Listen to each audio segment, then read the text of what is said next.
আরে গরুর কলিজাটা এখানে ফেলে দিয়ে আমার কোনো কাজে লাগবে না। আরে মোটি তুই এটা কি করলি? তুই তো আমাকে পুরো ময়লা পানিতে ভিজিয়ে দিলি। আরে কম কথা বল, ওই জায়গা থেকে আমি গরুর কলিজা ফেলছি তো এটা নিয়ে যা। সত্যিই তো মুটি এখানে গরুর কলিজা ফেলেছে।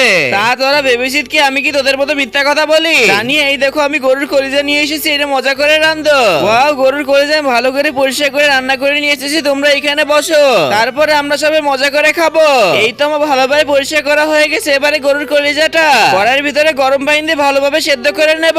পানি আর কত সময় লাগবে কিন্তু সেটা দেখার আগে আল্লাহর এই সুন্দর ছবিটির জন্য যারা ভিডিওটাকে লাইক করে চ্যানেলকে সাবস্ক্রাইব করে দিবে, হে আল্লাহ তুমি তাদেরকে হজ করার তৌফিক দান করে দিও। আমিও খেয়ে দেখতে চাই তুই কিরকম রান্ধিস। আমি কখনো এইগুলো আগে খাইনি। তাহলে মুঠু দেখো আমি কিভাবে রান্ধি, তারপর আমরা সবাই মিলে একসাথে বসে খাবো। আমার কাছে সব থেকে বেশি গরুর কলিজাটা খেতে অনেক বেশি পছন্দ। এই তো সেদ্ধ করা হয়ে গেছে, এবার ছোট ছোট করে পিস করে ফেলে। এই তো পিস করা হয়ে গেছে। এখন আমি এই গরুর কলিজাগুলো শিক্ষাবের মতো বানাবো, সবার কাছে নিয়ে যাবো, সবাই অনেক মজা করে খাবো। উপরে দিয়ে একটু গোড়ামরিচ দিয়ে দেবো, খেতে জানি অনেক বেশি ভালো লাগে। এই নাও খেয়ে বলো কেমন হয়েছে। কি বলবো তানিয়া আপু, খেতে তো অনেক বেশি মজা লাগতেছে।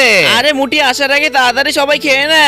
আরে আমি তো চলে এসেছি, তোরা আমাকে তুই একা একা কেন করছিস? আমি তো বলেছিলাম আমি আসবো। ওয়াও, এই গরুর কলিজা খেতে এত বেশি মজা লাগে আগে তো আমি জানতাম না।